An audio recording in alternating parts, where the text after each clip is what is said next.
E aí, boa noite, igreja, boa noite, pessoal. Já tá liberando o link aí para vocês. A gente vai entrando, vamos logando nesse domingo gostoso, né? Já calorento, nem parece o nosso domingo de inverno tradicional, principalmente aqui em Cravinhos, que é a cidade um pouquinho mais fresca. Eu até peguei algumas pessoas que até aproveitaram uma piscina. Peguei alguém na rua e falei, gente, não tá tão calor assim para nadar? Mas já estão aproveitando. Que vocês sejam bem-vindos para o nosso mais um culto que a gente vai ter aqui.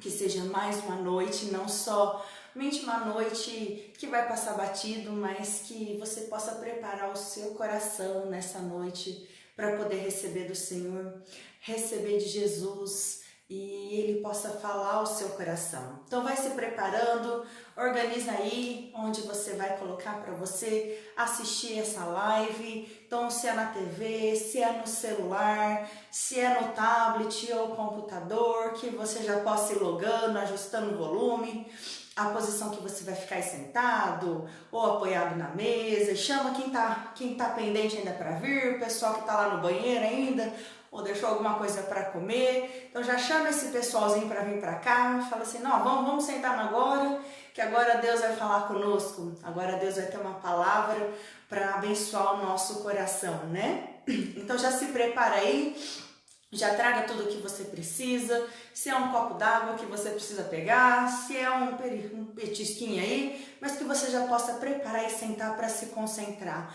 para que você não possa perder nada e não se dispersar, né, com coisas que possam acontecer no cotidiano. As mães que estão com os filhos já preparam o desenho para o filho ficar controlado de certa forma e você poder prestar a sua atenção para você poder derramar e dedicar o seu coração. Eu queria dar as boas-vindas para quem já está online aí conosco. Então, se você puder, que já entrou e logou aí com a gente, compartilha já o seu status, esse vídeo, já na sua rede social ou no seu grupo do WhatsApp, para que pessoas que você conhece também possam ser atingidas, também possam ser alcançadas, né? Para receber daquilo que você tem tido acesso para receber, para elas poderem usufruírem daquilo que Deus tem preparado para elas. Que vocês sejam muito bem-vindos, que vocês possam abrir o coração para vocês nessa noite. Vamos orar então, para nos preparar? Pode fechar os seus olhos e a gente vai orar. Deus, nós queremos te entregar mais esse domingo, Deus, mais essa semana. E, Senhor, nós queremos falar ao Senhor que nós entregamos o nosso coração a Ti. Nós não queremos que seja apenas mais uma palavra, mais uma live, mais um conteúdo que a gente absorve, Deus, da rede social. Diante de tantas informações em que nós somos expostos, Senhor, nós queremos pedir que o Senhor separe esse tempo para falar aos nossos corações. Nós nos abrimos, Deus, e queremos te entregar mais esse período, mais esse momento, em que o Senhor possa alcançar e visitar cada casa, e desde já, em nome de Jesus. Amém? Bom, então começando, pessoal, assim como eu falei, uma boa noite. Hoje eu tô aqui, né? Cada dia é um desafio novo. Para mim é um desafio muito grande poder estar aqui numa rede social. Não gosto muito dessa exposição, mas eu gosto de desafios e esse é um desafio grande. E de hoje do que eu vou falar é um desafio também muito grande. Essa semana eu estava pensando muito, essa semana não, esses dias atrás que passou, né? Diante de vários acontecimentos, eu parei para ler o livro de Atos, não proposital. Aconteceu que eu comecei a ler e eu parei para ler numa noite e ele foi ali quase uns 10 capítulos de uma noite. Eu estava praticamente de plantão, né? Eu passei um dos dias da semana cuidando da minha avó, que está em São José do Rio Preto, estava precisando de uma assistência. Eu aproveitei ali que não tinha muita coisa o que eu fazer numa madrugada, a não ser eu tinha que ficar acordada. Eu falei, vamos ler. E eu fui tocando o barco ali e comecei a ler por uma mera curiosidade o livro de Atos e algo me chamou a atenção naquela semana. E Atos fala muito, né? Começa a falar da conversão do apóstolo Paulo. E eu fiquei encafifada na minha cabeça. Durante todos esses dias eu falei, gente, quem que era esse Paulo, né? Assim, a gente ouve, né, muito tempo sobre falar sobre o apóstolo Paulo, de grandes feitos que ele fez. Mas algo ficava me incomodando. Como que Paulo conseguia ser quem ele foi? como que ele conseguia amar Jesus, como que ele fez tantas obras, tantas missões, e eu me comparava nos dias de hoje, eu falei assim, acho que é praticamente impossível a gente conseguir fazer feitos e realizações assim como Paulo fez na época dele, né? E aquilo ficou martelando na minha cabeça de todo o tempo, como que ele fazia para se conciliar a questão do evangelizar, de famílias, ainda que a Bíblia não é clara, né? Não, fala que ele não era casado, mas ele tinha uma família, com certeza ele devia ter vindo de um lar, tinha pais, irmãos e tudo mais, como que ele fazia para conciliar tudo isso? E eu mudando para a minha realidade, eu falei, Deus, como é que a gente conseguiria conciliar a nossa vida, a nossa entrega ao Senhor e ainda assim ter tanta intensidade, tanta paixão como Paulo teve? E hoje a gente vai ver justamente sobre isso. Eu coloquei o título dessa mensagem no post como fake news da salvação, porque Paulo ele foi um pregador nato da salvação específica em Jesus. Ele não se importava com o que iam falar dele, do que queriam dizer. Ele pregava sobre a salvação e ele pregava a verdade sobre isso. Então a gente vai entender em algumas coisas no decorrer dessa live o que Deus quer falar com você. Por que eu dei esse título da palavra de fake news da salvação? Porque hoje em dia, em meio a tantas informações que a gente tem tido acesso, né, a gente fica até confuso do que é verdade, o que não é. Às vezes você ouve algumas palavras e vê que tem citações bíblicas, mas você não sabe julgar, ó, só porque citou a Bíblia, aquilo é verdadeiro, né? E a gente ouve tantos enganos e tantas distorções que fica convenientes para nós homens, né, seres humanos, para poder seguir, só fica conveniente, a gente quer seguir aquilo que nos agrada. E justamente sobre isso que eu quero falar, sobre os enganos e as mentiras que às vezes temos visto, sofismas, né, de como é pregada a salvação e o porquê que às vezes esses sofismas nos levam à religiosidade, o que nos fazem nos sermos enganados se realmente estamos salvos ou não, se praticamos a salvação. Então vamos lá primeiramente, quem que era Paulo? Quem que era esse cara ousado e intrépido? Paulo era aquele cara que ele falou no Novo Testamento, assim, ó, porque para mim o viver é Cristo e o morrer é lucro. Eu falei, meu Deus, eu sei que é muito poético, muito bonito, livros sobre isso, inclusive tem um livro maravilhoso que chama Homem do Céu, que fala sobre a perseguição da igreja, e realmente aquele cara viveu sobre isso, e eu falei, Senhor, será que eu conseguiria ser desse jeito? De levar açoites, de ser torturado, de ser humilhado publicamente, sabe, a sua imagem. E Paulo foi esse cara, ao ponto dele falar aqui, ó, eu vivo para Cristo, eu vivo para Jesus, e se eu morrer, morri. Foi bem isso daí. Então, tudo aquilo que eu tinha de benefício, o conforto, tanto faz. Foi esse cara. Então, Paulo, quem que era Paulo? Paulo, ele nasceu em Tarso, né? Por isso que ele chamava Saulo de Tarso. Depois começaram a chamar ele de Paulo, depois da sua conversão e ordenação ao ministério. E na Bíblia, ele afirma ser um cidadão nascido de Roma. E ele era judeu, além disso, um israelita da tribo de Benjamim. E ele era super tradicional, foi circuncidado ao 8º dia e até como herança familiar, que é o que ela nos dá a entender, ele recebeu, né, se tornou um membro zeloso dos fariseus. Ele era um grande conhecedor da lei, muito zeloso com isso, e diante disso, ele se tornou um dos maiores perseguidores cristãos, um dos maiores perseguidores da igreja, ao ponto que ele recebeu uma autoridade oficial para conseguir perseguir os cristãos, todo aquele que era adepto a Jesus. Ele não era só a favor da prisão, ele era a favor da tortura e também da morte. Não importava se era homem, velhos, mulheres, ele era a favor de ser sentenciado à morte todos aqueles que fossem seguidores de Jesus. E apesar dele não ter esse vínculo, esse relacionamento tão próximo a Jesus, de ter conhecido, eles conheciam aquilo que Jesus tinha feito, tinha propagado, e ele se tornou um perseguidor afinco para justamente acabar com tudo aquilo que Jesus tinha feito. Mas por que ele fazia isso? Ele fazia isso até porque ele acreditava que assim ele estava servindo a Deus, que ele estava preservando a pureza da lei, daquilo que ele aprendeu. Então dessa maneira ele perseguia, né, a Jesus, ali, os seguidores de Jesus, acreditando que assim ele manteria a lei. E Paulo, ele teve uma experiência da conversão, né, extraordinária ali, e depois disso ele se tornou um dos maiores missionários e fundadores de igreja. que é o que a gente acompanha, vários relatos de Paulo. Talvez até a gente fica ouvindo, fala tanto sobre o apóstolo Paulo, mais até do que os próprios discípulos de Jesus.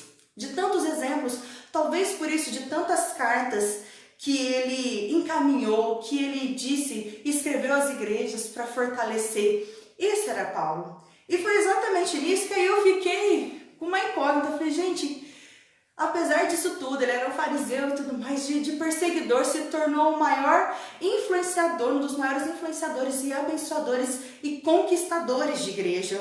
Eu falei, o que esse Paulo tinha?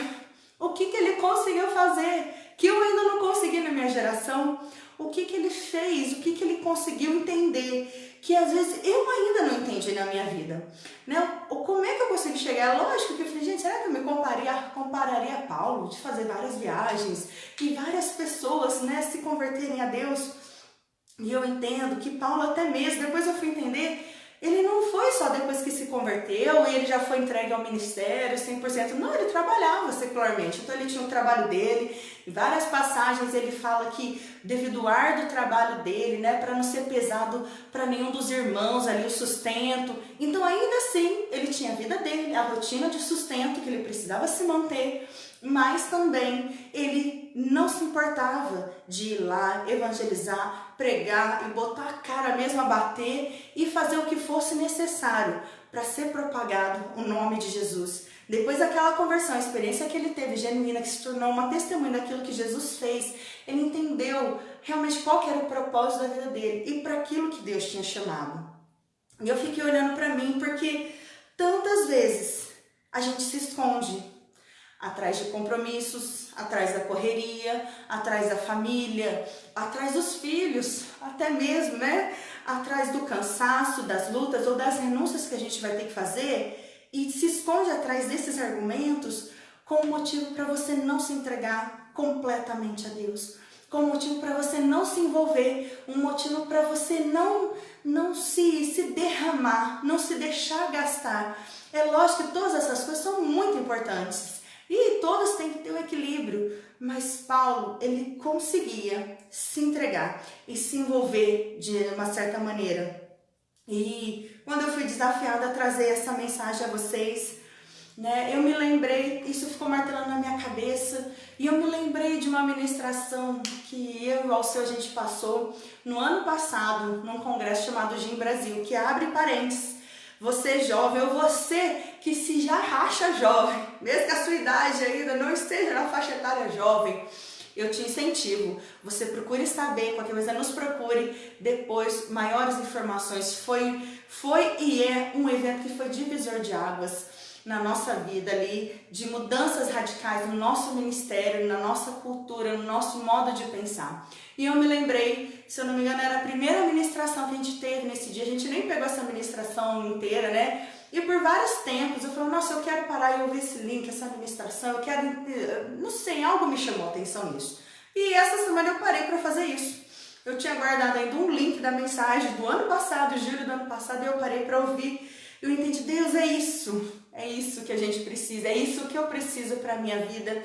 E a minha intenção hoje de trazer para você, nessa noite, é desmascarar um dos sofismas sobre a salvação, que nos leva a uma vida religiosa, que nos leva a uma vida que não pertence ao nosso coração completamente a Deus. É exatamente isso. Amém? Então, o que eu quero entrar nesse contexto? Eu queria que você, se você quiser anotar algum tema, se você tiver liberdade, aí você pode anotar que o tema da palavra é você deixando a religiosidade. E o texto básico que a gente vai usar é em Gálatas 4, de 8 a 11, e depois Gálatas 5, versículo 2. Eu vou ler, tá dizendo assim, ó. Gálatas 4, de 8 a 11. Antes de conhecerem a Deus, vocês eram escravos dos supostos deuses que, na verdade, nem existiam. Agora que conhecem a Deus, ou melhor, agora que Deus os conhece, por que desejam voltar atrás e tornar-se novamente escravos dos frágeis e inúteis princípios básicos deste mundo? Vocês insistem em guardar certos dias, meses, estações ou anos. Eu temo por vocês, talvez o meu árduo trabalho em favor tenha sido inútil. Gálatas 5:2.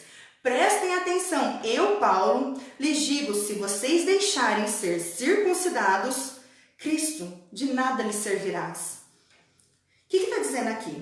Paulo, depois da sua conversão, ordenação ao ministério, ele fundou várias igrejas e nesse ponto aqui do ministério, ele já tinha uma equipe que visitava as igrejas para dar uma manutenção e prestava um relatório para ele. E diante desse relatório, ele ia lá e escrevia cartas, de soluções para a igreja. O que seria necessário fazer? Irmãos, eu os exorto que tem tido divisão, tem tido tal, E aqui em Gálatas não foi diferente. Ele escreveu para a igreja de Gálatas, E aqui estava falando, Paulo estava tão indignado nesse tempo, ao ponto dele falar dessa maneira, talvez o meu árduo trabalho em favor de vocês tenha sido inútil. Tudo aquilo que eu fiz por vocês tenha sido inútil. E o que eu quero, vamos entender o que acontecia nessa igreja de Gálatas, que Paulo levou Paulo a trazer essa mensagem. E quando a gente fala isso, eu queria que você às vezes olhasse para a gente olhar para a nossa vida, se isso tem acontecido nas nossas vidas hoje. Se os mesmos problemas que acontecia lá na igreja de Gálatas é o que tem acontecido nos nossos tempos hoje, na nossa vida hoje. E em Gálatas, o que estava acontecendo aqui é que tinha falsos mestres se infiltrando na igreja e pregando doutrinas distorcidas daquilo que Jesus havia ensinado. E Jesus havia ensinado sobre a salvação, que era receber Ele como seu único Senhor, que o sacrifício dele na cruz havia sido suficiente. Mas nesse caso, em específico em Gálatas, esses falsos profetas, eles ensinavam o seguinte: olha, a cruz salva, mas é necessário somar essa salvação com alguma obra humana para ser a salvação completa. Jesus salva, mas é necessário você fazer a circuncisão. Jesus é Cristo, mas é necessário você guardar o sábado. A cruz salva, mas você precisa participar tradicionalmente de todas as festas judaicas. Então aquela igreja estava entendendo que a salvação era sempre vinculada, era verdade, a cruz é a salvação, ela salva, ela que nos chamou, mas ela precisa ser seguida de mais uma obra sua, humana. E Jesus é a graça dele, mais um esforço seu. Ou seja, aquela igreja entendia que a pessoa só era salva se ela cumprisse alguma tradição daquela igreja dela, daquela comunidade dela. Então, se a pessoa recebesse o sacrifício de Jesus, mas essa pessoa não tivesse sido circuncidada, ela não seria salva. É como ele falou, até que Paulo cita em Gálatas 5:2. Eu, Paulo, lhes digo, se vocês deixarem ser circuncidados, Cristo de nada lhes servirás. É como se eles estivessem invalidando a obra da cruz se não tivesse um esforço seu humano. E abro parênteses aqui, claro que a gente vai falar que as nossas obras, a própria Bíblia nos ensina que depois que nós nos convertemos, nós precisamos ter obras dignas de arrependimento. Isso é muito importante, mas o que Paulo estava querendo trazer para aquela igreja é que a salvação, a cruz, é unicamente de Jesus. Jesus, ele morreu pelos nossos pecados naquela cruz, pagou a dívida que era nossa, nos perdoou, nos recebeu e ainda nos tornou cordeiros com ele. Essa é a salvação, nada mais. Independente se eu ou se você fizer algum esforço, Jesus, ele já fez isso por mim e por você. Ele já pagou esse preço. Você pecando mais ou menos, ele pagou esse sacrifício na cruz e ele te ama da mesma maneira. Aqui a gente não quer abrir um leque para uma legalidade de você sair pecando de forma alguma. Isso nem cabe, porque isso é totalmente antibíblico, A graça não nos ensina isso. Mas o que Paulo estava querendo falar, para vocês se cuidarem desses falsos ensinamentos. E aí eu pergunto, será que isso tem acontecido na nossa vida hoje? Isso tem sido um problema da nossa igreja hoje? Do nosso contexto? Será isso? E eu falei, será que a minha igreja? Mas a minha igreja não precisa circuncidar.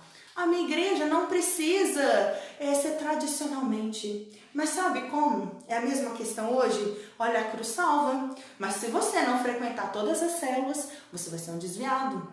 A cruz salva, mas se você não ler a Bíblia inteira, jejuar, de se matar e tudo mais, você não é salvo. A cruz salva, mas se você não entender o seu propósito, você não está salvo.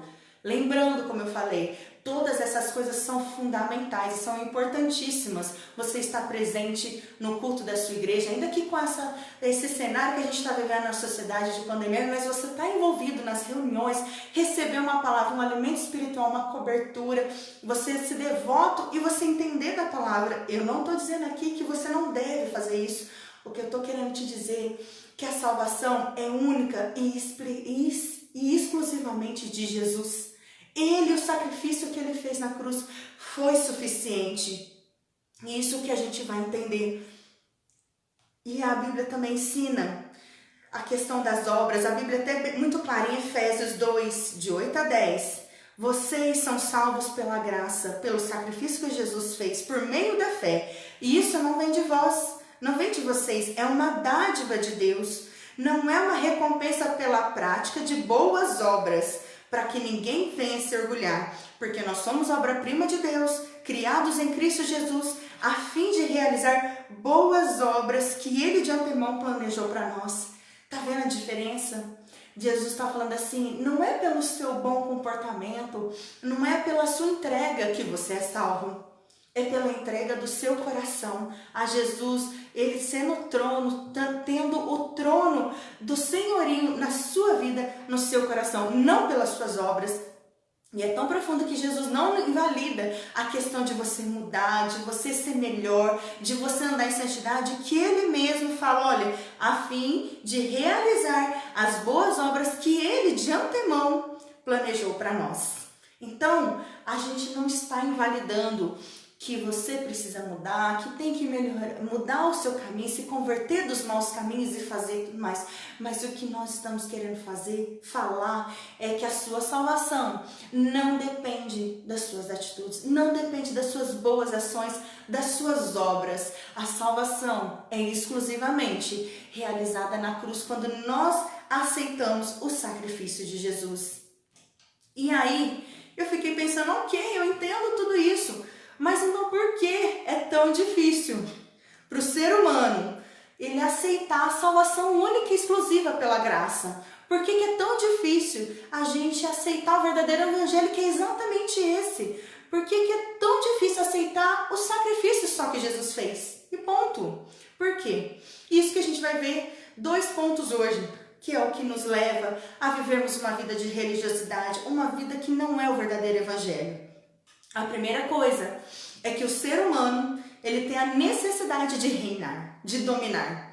Você pode perceber, você já passou por algo que você sentiu que estava reinando? Por exemplo, você vai lá no shopping, as mulheres, né? Acho que o homem não tem tanto disso. Compra aquela sacolaiada de roupas e tudo mais e sai assim com os braços cheios de sacola, né? Amo isso, mas, né? As situações às vezes nos limitam um pouquinho. E você se sente tão bem assim, como você fala, nossa, eu tô reinando, todo mundo tá vendo aqui, eu cheio de compras. Ou então, você come aquela picanha, ai, delícia, aquela picanha com Coca-Cola, né? Alguns não são tão adeptos a isso. Eu senti até abre o botão assim, né, da calça, e fala assim, nossa, agora eu tô reinando, tô dominando. Ou então, aquela pessoa que gosta de ganhar uma discussão, e assim, ganhando um debate, fala, tá vendo? Eu nunca fico por baixo. Não passa porque ela se sente que está reinando, que está passando por isso, que está ali por cima, né? Como diz o ditado da carne seca. Por que nós somos assim? Desde quando nós crescemos, desde pequeninos, inseridos num lar, numa família, da forma que é, nós aprendemos uma liturgia do que é reinar. Então seja, por exemplo, se a sua liturgia de quando você era um pequenino lá na sua casa era o dinheiro, e aí o seu pai ou sua mãe fala, menino, desliga esse chuveiro, porque tá gastando muita energia, a gente não tem dinheiro, ninguém tem convênio aqui com a Força e Luz e tudo mais. Ou então, nossa, não, vamos comprar alguma coisa, porque agora a gente tem dinheiro. O assunto da mesa era, você viu o fulano lá? Trocou de carro de novo. Fez aquela viagem lá, você percebeu isso? Porque a liturgia daquela família gira em torno do dinheiro. Então, o que essa criança vai crescer e aprender? Que reinar é você ter dinheiro. Você ser bem-sucedido, você reinar, é você ter coisas que envolvem o dinheiro. Então, se você tem menos dinheiro do que o outro, você vai sentir que não está reinando. Como, por exemplo, uma família que cresceu na liturgia de ser controlador, que precisa mandar, que precisa fazer, você vai saber me obedecer. Estou por cima aqui. Então, essa pessoa vai crescer acreditando que reinar é ter o domínio, que todo mundo obedeça a ele sem questionar, sem nada, porque a liturgia que ele cresceu ali, que reinar é dominar, é ser controlador. Da mesma forma, às vezes uma família, que várias isso a gente já tem visto, uma família que cresceu numa liturgia com tendências sexuais. Vem um primo de fora e fala assim, olha, hoje eu peguei tantos. Ou o pai leva o menino desde cedo para conhecer a vida e tudo mais.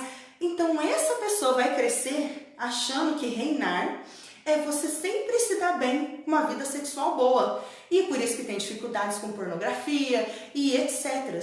Entende? Então cada um de nós crescemos numa liturgia. Uma liturgia cristã. E apesar de eu não ter nascido num lar cristão, né, desde muito nova, muito pequena, eu já cresci exposta a essa realidade, a minha família, meu irmão e tudo mais. Apesar da minha conversão não ter sido desde a infância, a meninice, mas eu já cresci exposta a esse ambiente, né? Então parte do que eu me lembro, a minha liturgia sempre foi, né? Era aquilo na liturgia cristã, que o top da época era aquele que lia mais, aquele que decorava todos os livros, era aquele que jejuava mais, ou que se movia mais nos dons. Então assim, reinar, eu cresci naquela liturgia que era aquele mais bem sucedido, que mais fazia obras. E isso não tem nada a ver com a salvação. A gente achava, né, que você reinar através de obras humanas, Deus ele vai te querer mais, ele vai te amar mais. E chegava ao ponto do engano que eu lia, eu buscava a palavra, eu jejuava, não porque eu amava Deus, mas porque eu queria reinar, porque eu queria estar por cima, porque eu queria estar bem. Não, ó, essa semana eu já estou em dia com todo o meu plano de leitura anual da Bíblia. Você leu? Você não leu? Nossa, você não leu? O que você ficou fazendo? Você nem jejuou? Como assim você não jejua? Ah, mas eu curei aquela pessoa. Você viu que eu orei por ela e ela curou? Então, crescendo, olha que falso cristianismo, que religiosidade, que hipocrisia. Sendo que nós temos que amar a Deus, deixar de pecar ou fazer as coisas porque nós amamos Ele. Não porque nós vamos estar por cima, reinando com as nossas obras, com aquilo que a gente acha do que é reinar. E até o ponto, sabe, de pessoas você dar um bom testemunho, não porque aquilo que é o que você quer fazer para agradar o Senhor, mas porque se você der um mau testemunho, o que as pessoas vão pensar de você? O que elas vão falar? Você vai deixar de reinar aquela sua postura, a sua aparência cristã, o seu testemunho, a sua reputação. Então, muitas das vezes, nós achamos que estamos sendo santos, mas na verdade nós queremos reinar. Na verdade, nós queremos dominar. Na verdade, a gente quer reinar pelas nossas obras e esquecemos da salvação de Cristo. Da salvação que Jesus fez. Ele é quem tem que reinar. A glória é para Ele, não minha e nem sua. A gente entrega o nosso coração, mas fala, ó, Jesus, nessa parte eu acho que é assim que tem que ser feita. É assim que tem que andar. E quando a gente quer reinar, por que é tão difícil para nós? Porque a salvação 100% através de Jesus, ela tira o nosso controle. Ela tira o nosso domínio. É tudo dele. Depende dele. Então, se você fizer ou não fizer, você já é salvo. E você precisa fazer para agradar Ele porque você o ama, porque você o quer. Não por uma tradição, não por uma ordem, não por uma liturgia. Você quer um exemplo? Por exemplo, a crise do século, a doença do século é a depressão e a ansiedade. E é algo muito sério isso. Sabe por que as pessoas entram em depressão? A pessoa se torna tão ansiosa e depressiva porque ela não consegue o controle, o domínio, não consegue reinar sobre uma situação que ela quer. E aquilo vai angustiando ela de tal maneira porque ela não tem esse domínio. E aí é onde desenvolve uma série de sintomas e consequências. Existem casos que a pessoa até leva, tira a própria vida, porque não conseguiu o controle de algo que ela desejava. Outro exemplo, que às vezes a gente fala inconscientemente, e não tem nada de errado em falar uma frase dessa, desde que a motivação esteja errada. Por exemplo, você já ouviu algum ditado que fala assim, nossa, que obra maravilhosa que Deus fez na vida daquele irmão. Olha, resgatou ele, ele tirou realmente do império das trevas. Mas inconscientemente você está falando assim, olha, acho que para salvar aquele irmão, fazer aquela restauração, acho que Jesus gastou, sei lá, uns 10 litros de sangue. Mas para mim deve ter gastado só uns asperjãozinhos assim, ó, sabe? Desse jeito. E você... inconscientemente você se compara que a obra que Jesus fez na vida daquela pessoa foi muito maior do que fez na sua vida. Só porque você não se entregou na lama como aquela pessoa se entregou. Olha que engano, que religiosidade, sabe? Porque a mesma obra que Jesus fez na cruz foi para mim e para você. O que a Bíblia fala, que aquele irmão se entregou de tal forma, porque ele muito ama, a quem muito é perdoado, muito ama. Então talvez o problema não esteja na obra que Jesus fez, ou a solução naquilo, mas da forma que você não se sente tão perdoado. Você, Jesus não precisou fazer tanta coisa na minha vida, não. Porque afinal de contas eu já não fumava, eu não bebia, eu já tinha uma família boa e tudo mais. Hoje eu ando com a minha família boa, agora é do contrário, né? Daquela família que tem dificuldades com o dependente, daquela família que ainda tem problemas com o vício, tem problema com a pornografia, com a violência, né? Não, comigo não é assim. É exatamente isso que nos leva à religiosidade e ao falso cristianismo, à falsa salvação. É quando você acha que não precisa de tanto assim de Jesus quanto o outro. E quando a salvação é 100% Jesus, é tudo dele. É tudo dele. A obra que Jesus fez na minha vida é tão grande quanto a obra que Jesus fez na vida de uma mulher que se entregou às drogas, que se entregou à prostituição. É tão grande, o que muda são as diferenças. Isso é a diferença, e você precisa ter essa consciência, não achar que o que Jesus fez na sua vida é muito pouco. Se você acha que o que Jesus fez na sua vida é muito pouco, meu querido e minha querida, você precisa olhar para trás e ver de onde ele te tirou. Olhar para trás, tirar a máscara da religiosidade e ver de onde ele te resgatou. Se foi da amargura, da angústia, do império das trevas, da falsidade, da falsa alegria, da falta de comunhão, de ligação com ele. Você precisa olhar para isso. Sabe qual é o problema da maior parte de nós cristãos? Nós nos esquecemos da onde Jesus nos tirou, de onde nós estávamos, quando estávamos mortos nos nossos delitos e pecados. Nós nos esquecemos porque nós nos acostumamos com essa vida. Talvez hoje você esteja indo em cultos, já é um líder de célula, ou é envolvido, um ministro de louvor e faz algo e você fala assim, não, minha vida já tá boa, minha família tá bem e tudo mais, eu tô estável, né, Jesus está fazendo. E você se acostuma com aquilo, você se esquece da onde ele te tirou, de onde ele te resgatou, como era a sua vida antes, como era a sua alma, o seu coração antes disso tudo. É exatamente esse o problema do religioso. Sabe por quê? É tão fácil. Fácil num bom sentido, né? Uma pessoa se converter, um ex-dependente, uma pessoa que se envolver com a imoralidade, porque ela entende que ela está errando e ela precisa consertar. E ela vê o quanto Jesus perdoa ali e ela ama, entrega ao ponto. O problema do religioso é exatamente o oposto. Ele não enxerga que ele precisa mudar. Ele não enxerga o que ele precisa mudar porque ele se acha superior. Ele acha que está reinando com as boas obras humanas dele. Ele acha que está bom. Aquela posição dele de status e tudo mais. E ele até julga alguém quando ele não está no padrão da conformidade do que ele pensa. Você quer ver um exemplo? Antigamente, acredito eu, uns 5, 10 anos atrás, se entrasse na igreja um homem cheio de piercing, tatuado, ou postasse na internet, um homem desse fosse pregar, todo mundo já ficaria assim, nossa, esse homem não é de Deus não, porque olha a roupa dele, olha as tatuagens, o desenvolvimento dele, será que ele se entregou a Deus, a Jesus e tudo mais, e assim assado? Não, porque olha essa igreja que moderna, tem dança. Não, essa igreja não está muito de conformidade com Deus. Eu passei por essa transição, e hoje inverteu os papéis completamente contrário. Talvez se você vê uma pessoa de terno e gravata mesmo, estou falando social não, ministrando numa igreja, com uma portinha ali, você fala, ih, essa pessoa perdeu o link com Deus faz tempo, tá na tradição, tá sem envolvimento, não busca o Espírito Santo, isso aí é tudo falso. Porque na minha igreja, sim, Deus vem, porque lá as paredes são escuras, e Jesus vem, as luzes faz isso, tá. Isso é religiosidade. Quando a gente compara e julga, mesmo sem a consciência, se a pessoa é de Deus ou não, pela aparência dela, pelas obras que ela faz, isso é religiosidade. Eu jamais vou saber a santidade, a salvação, através das obras humanas. É por isso que Jesus fala, não por obras humanas, para que ninguém tenha do que se orgulhar. A salvação é pela graça. Vocês têm que mostrar obras dignas de arrependimentos, mas a salvação é pela graça, não é por mim. O segundo ponto que a gente vê Por que a gente é tão religioso? É tão difícil para o ser humano aceitar a questão da graça, a salvação pela graça? É que o verdadeiro evangelho, ele nos iguala. Então todo mundo é igual a todo mundo. Quando Jesus nos resgatou, ele fala que todos nós estávamos mortos em delitos e pecados.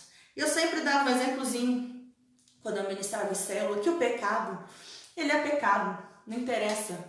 O que muda é a consequência. É como eu pegar um copo de água, vou lá botar um pinguinho de veneno e dar para você beber. Mas é só um pinguinho, só um pecadinho.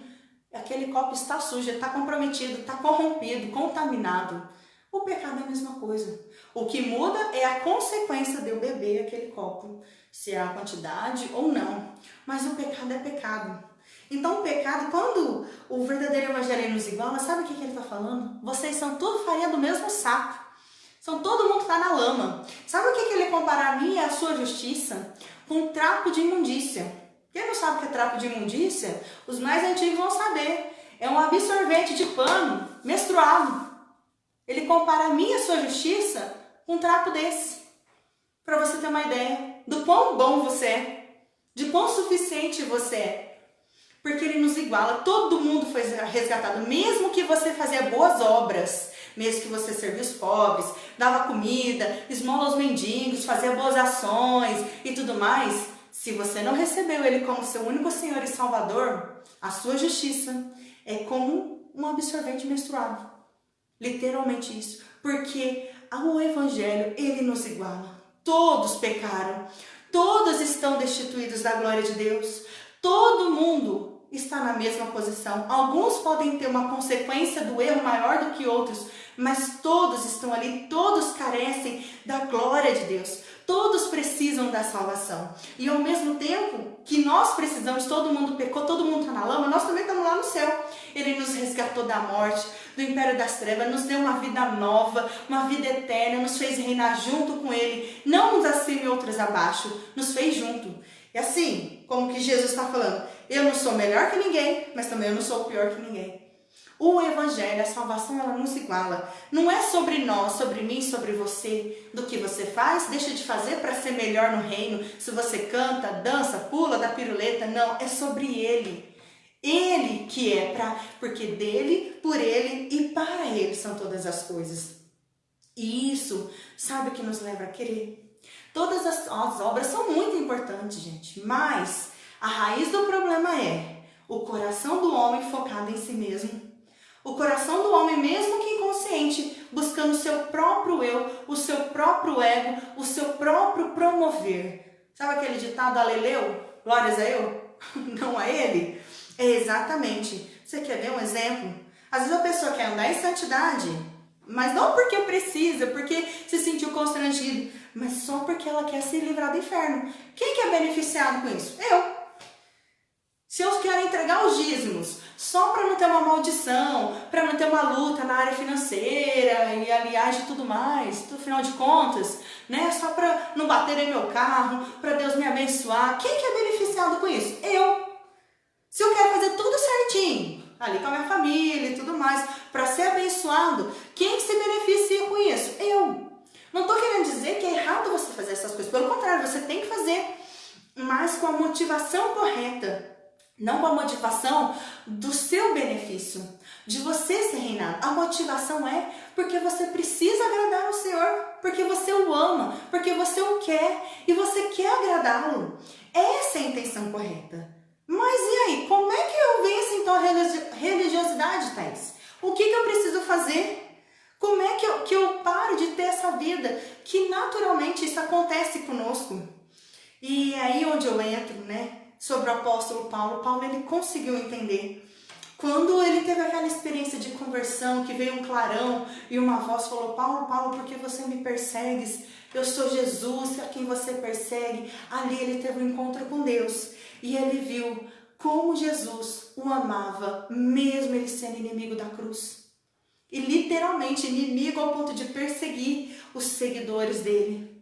Como Jesus o amava, independente das ações que ele tinha feito, que eram terríveis, muito abomináveis.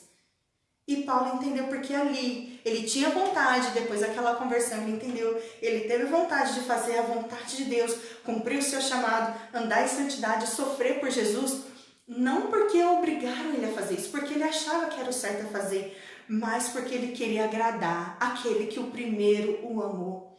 Sabe quando a gente volta a pecar? É quando você se esquece do quanto Jesus chamou. Você se esquece do sacrifício dele na cruz, quando você lembra da cruz. E isso não te faz mais nada. Você só lembra assim, ok, Jesus morreu pelos meus pecados, e daí? Isso não, nem te comove. Como você não sente que devesse mais nada. Como se você pagar a minha dívida e pronto, acabou. Você se torna religioso quando você se esquece do amor. Você começa a pecar quando você se esquece que ele te amou primeiro e o tanto que ele te ama. Eu me lembro que uma experiência que eu tive no encontro com Deus, e aqui chega outro parênteses, se você está nos ouvindo hoje, você já está envolvido numa igreja, querido, vá ao encontro com Deus.